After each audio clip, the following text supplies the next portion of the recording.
అందరికీ నమస్తే. నేను మీ జయరాం. మీరు చూస్తున్నది రణబేరి సామాన్యుల న్యూస్ ఛానల్. తౌషిక్ నెల రోజులుగా జిల్లాలో వినిపిస్తున్న పేరు. 6వ తరగతి చదువుతున్న తౌషిక్ సింగరాయకొండలోని శ్రీ చైతన్య నవోదయ కోచింగ్ సెంటర్లో అనుమానాస్పద స్థితిలో మరణించిన విషయం మీ అందరికీ తెలిసిందే. తౌషిక్ మరణంపై పోలీసులు అనుమానాస్పద మృతిగా కేసు నమోదు చేశారు. జిల్లా కలెక్టర్ 3-మెన్ కమిటీ వేశారు.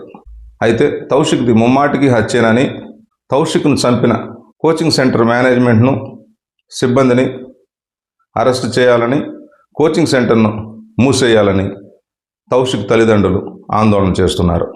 ఈ నేపథ్యంలో తౌషిక్ ఆత్మహత్య చేసుకుని మరణించాడని, తౌషిక్ మరణంలో బయట వ్యక్తుల ప్రమేయం లేదని డిఎస్పీ రాయపాటి శ్రీనివాసరావు ప్రకటించారు.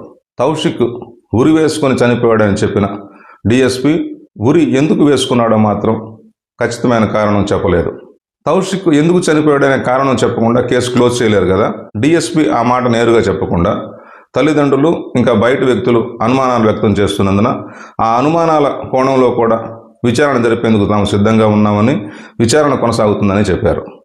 డిఎస్పీ రాయపాటి శ్రీనివాసరావు మీడియా ముందు ప్రస్తావించిన అంశాలపై రణబేరికి కూడా కొన్ని ప్రశ్నలు, అనుమానాలు ఉన్నాయి. ముందుగా డిఎస్పీ మీడియా ముందు ఏం మాట్లాడారో ఇప్పుడు ప్లే చేసే వీడియోలో చూడండి. డాక్టర్ గారు యొక్క ఒపీనియన్ ఏమిటి అని అంటే, హ్యాంగింగ్ వల్ల చనిపోయాడు అని చెప్పేసి అటాప్సీ డాక్టర్ గారు, అంటే పిఎం చేసినటువంటి డాక్టర్ గారు ఒపీనియన్ ఇవ్వటం జరిగింది. సో హ్యాంగింగ్ అని అంటే బయట వాళ్ళ ప్రమేయం లేదు అని చెప్పేసి దాని అర్థం. తల్లిదండ్రులు ఇంకా కొంత సస్పిషన్ ఎక్స్ప్రెస్ చేస్తూ ఉన్నారు. బయట వ్యక్తులు కూడా కొంత సస్పిషన్ ఎక్స్ప్రెస్ చేస్తూ ఉన్నారు. వాళ్ళు చెప్పేటటువంటి అనుమానాలు ఏమన్నా ఉంటే ఇంకా కూడాను మేము ఆ కోణంలో కూడాను విచారించడానికి సిద్ధంగా ఉన్నాము. ఇప్పటికైతే ఇంకా దర్యాప్తు పూర్తి అవ్వలేదు. ఇంకా ఓపెన్ ఎండ్గానే ఉన్నాము. ఇంకా దర్యాప్తు కూడాను కొనసాగుతూ ఉంది. ఇప్పుడు ప్రస్తుతానికి మనకు తెలిసినటువంటి అంశాలు అయితే ఇప్పటి వరకు మీకు షేర్ చేసుకోవటం జరిగింది. మీ వైపు నుంచి ఏదన్నా ఉంటే చెప్పచ్చు. మీ వైపున ఏదైనా ఉంటే చెప్పండి అని డిఎస్పీ అడిగిన నేపథ్యంలో రణబేరి కొన్ని ప్రశ్నలు అడుగుతున్నది. తౌషిక్ అనుమానాస్పద మృతి కేసులో క్లూస్ టీం ఎందుకు రాలేదు? నేరస్థలాన్ని, అంటే తౌషిక్ ఉరివేసుకున్నాడని చెప్తున్న బాత్రూమ్ని పోలీసులు ఎందుకు తమ అదుపులోకి తీసుకోలేదు? అనుమానాస్పద మృతి కేసుల్లో క్లూస్ టీం చేసే పని శాస్త్రీయంగా ఉంటుందనేది మనందరికీ తెలిసిందే కదా. క్లూస్ టీం సేకరించే ఆధారాలు అటు పోస్ట్ మార్టం రిపోర్ట్లో వెల్లడయ్యే అంశాలు, ఇటు పోలీసు దర్యాప్తులో వెల్లడయ్యే అంశాలతో సరిపోయినప్పుడే కదా ఈ కేసు దర్యాప్తు సరైన దిశలో జరిగిందనే దానికి అర్థం. డిఎస్పీ రాయపాటి శ్రీనివాసరావు ఎక్కడ తన ప్రెస్ మీట్లో క్లూస్ టీం ఆధారాల గురించి మాట్లాడలేదు. కేవలం పోస్ట్ మార్టం స్టేట్మెంట్లు వీటి గురించి మాత్రమే మాట్లాడారు. కేసు దర్యాప్తు ఎలా ప్రారంభించారో డిఎస్పీ చెప్పిన మాటలు ఇప్పుడు వినండి. దర్యాప్తు ప్రారంభించడమే ఎలా ప్రారంభించాము అని అంటే, వాళ్ళు ఏమైతే అనుమానాలు, తల్లిదండ్రుల అనుమానాలు వ్యక్తం చేశారో అదే కోణంలో దర్యాప్తు ప్రారంభించడం జరిగింది. వాళ్ళు హోమిసైడ్ అని చెప్పేసి సస్పిషన్ ఎక్స్ప్రెస్ చేశారు. అందువల్ల హోమిసైడ్కు అవసరమైనటువంటి ఎవిడెన్స్ కోసమే అప్పటి నుంచి కూడాను దర్యాప్తు ఆ కోణంలోనే అని చేయటం జరిగింది. అయితే ఇప్పటివరకు కూడాను హోమిసైడ్ అని చెప్పేసి చెప్పుకోవటానికి మనకు సపోర్టింగ్ ఎవిడెన్స్ అయితే ఏమీ రాలేదు. తౌషిక్ది హత్య అని చెప్పడానికి బలం చేకూర్చే ఆధారాలు ఇప్పుడు వరకు దొరకలేదని మీరు చెప్తున్నారు. నిజమే. తౌషిక్ది ఆత్మహత్య అని చెప్పడానికి మేనేజ్మెంటు, అక్కడ సిబ్బంది చెప్పిన మాటలు నిజమే అని చెప్పడానికి టెక్నికల్ ఎవిడెన్స్ ఏమైనా దొరికిందా? క్లూస్ టీం రాలేదు. సాక్ష్యాధారాలను రిపేర్ల పేరుతో మేనేజ్మెంట్ నాశనం చేసింది. చైతన్య మేనేజ్మెంటు, సిబ్బంది చెప్పిన మాటలను సాక్ష్యాలుగా తీసుకున్నారు. ఈ సాక్ష్యాలకు టెక్నికల్ ఎవిడెన్స్ సపోర్ట్ లేదు. తౌషిక్ తల్లిదండ్రులు పెద్దగా చదువుకోలేదు సార్. వాళ్ళు సిఐ అన్వర్ భాష దర్యాప్తును నమ్మటం లేదు. కానీ మీరు నమ్మేశారు. ఆయన మీకు చెప్పిన మాటలన్నింటినీ నమ్మి ప్రెస్ మీట్లో చెప్పేశారు. దర్యాప్తు అధికారి అన్వర్ భాష సిఐ గారు, కందుకూరు సిఐ గారు 70 మంది విట్నెసెస్ మాట్లాడటం జరిగింది. అక్కడ హాస్టల్లో ఉంటున్నటువంటి స్టూడెంట్స్ని కానీ, స్టాఫ్ని కానీ వీళ్ళందరితోటి మాట్లాడటం జరిగింది. 47 మంది అచ్చం పిల్లలతోటే మాట్లాడటం జరిగింది. హాస్టల్లో ఉంటున్నటువంటి వాళ్ళు కానీ, ఆ స్కూల్లో ఉంటున్నటువంటి వాళ్ళు కానీ. వాళ్ళైతే ఎవరు కూడాను ఎవరి మీద ఎటువంటి అనుమానం కూడాను ఎక్స్ప్రెస్ చేయలేదు. ఈ బాబు వచ్చేసి, చనిపోయిన బాబు తౌషిక్ ముందు రోజు వాళ్ళ మదర్ తోటి మాట్లాడేటప్పుడు కూడా విచారంగా మాట్లాడటం కొంతమంది పిల్లలు గమనించారు. అట్లాగనే చనిపోయిన రోజు కూడా ఫోన్లో మాట్లాడేటప్పుడు కూడా విచారంగా ఉండటం గమనించారు. అది ఒకటి.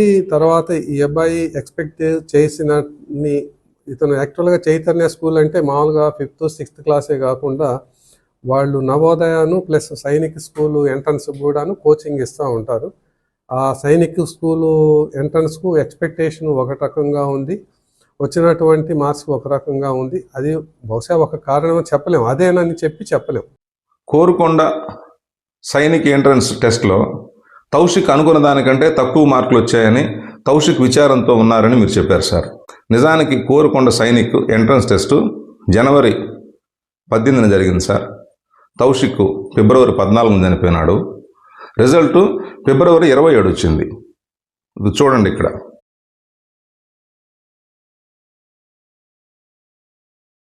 ఫిబ్రవరి 27 రిజల్ట్ వస్తే ఫిబ్రవరి 14న తౌషిక్ దిగులుతో చనిపోయాడని చెప్పి సిఐ అన్వర్ బాషా చెప్తే మీరు నమ్మేశారు.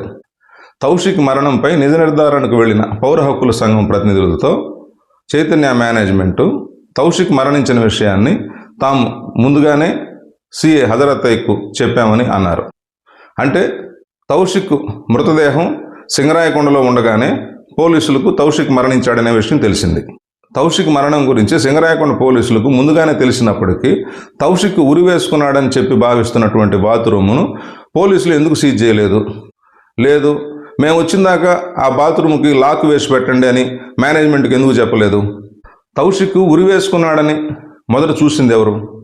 బాత్రూంలో తౌషిక్ ఉరివేసుకున్నాడని గుర్తించిన తర్వాత ఎవరైనా సరే తౌషిక్ను కాపాడేందుకు ప్రయత్నిస్తారు. కానీ ఈ కేసులో కాలయాపన చేశారు. వీడియోలు తీస్తా కూర్చున్నారు.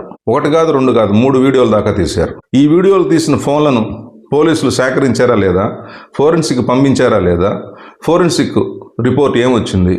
ఈ విషయాలేవి డిఎస్పీ ప్రెస్ మీట్లో చెప్పలేదు.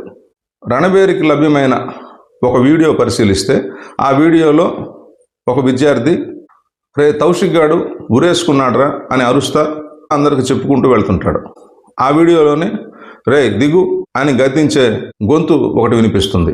అంటే రే దిగు అన్న వ్యక్తి వీడియో తీలా, అంటే వీడియో ఇంకెవరో తీశారు. రే దిగు అన్న వ్యక్తి వేరు, వీడియో తీసిన వ్యక్తి వేరు. ఆ విద్యార్థికి తౌషిక్ ఉరి వేసుకున్నట్టు ఎలా తెలిసింది? వీడియోల పేరుతో అక్కడ ఎంత సమయం వృధా అయింది? ఆ బాత్రూమ్ ఓపెన్ బాత్రూమ్ లోపల గడిపెట్టి ఉందని వార్డెన్ చెప్తున్నాడు. మరి తలుపు ఎందుకు పగలగొట్టలేదు? బాత్రూమ్ లోపలికి వెళ్ళింది ఎవరు? ఎలా వెళ్ళారు? తలుపు పగలగొట్టలేదు అంటే గోడ దూకి వెళ్ళారు. ఎటువైపు గోడ దూకి వెళ్ళారు? ఆ గోడ మీద ఆ బాత్రూంలో దిగిన వ్యక్తి ఫుట్ ప్రింట్స్, ఫింగర్ ప్రింట్స్ ఖచ్చితంగా ఉంటాయి. ఈ ఫుట్ ప్రింట్స్, ఫింగర్ ప్రింట్స్ పరిశీలిస్తే మేనేజ్మెంటు సిబ్బంది చెప్పింది నిజమా కాదా అని నిర్ధారించుకునేందుకు అవకాశం ఉండేది. అయితే క్లూస్ టీం రాకపోవటం వలన ఈ సాక్ష్యాలను సేకరించే అవకాశం లేకుండా పోయింది.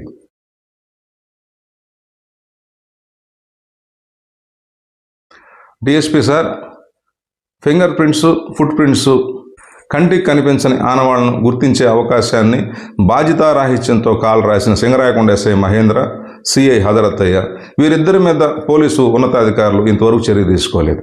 ఈ కేసులో సిఐ అన్వర్ బాషా కొన్ని స్టేట్మెంట్లు రికార్డ్ చేశారు, సీడీఆర్లు తెప్పించారు. ఎవరు సీడీఆర్లు తెప్పించారో, ఎవరు సీడీఆర్లు ఇంకా తెప్పించాల్సి ఉందో బాధితులకైతే తెలియదు. సిఐ అన్వర్ బాషా పోస్ట్ మార్టం రిపోర్టు బాధితులకు ఇవ్వటం లేదు. బాధితులు అడుగుతూ ఉంటే కోర్టులో ఇస్తానని చెప్తున్నారు.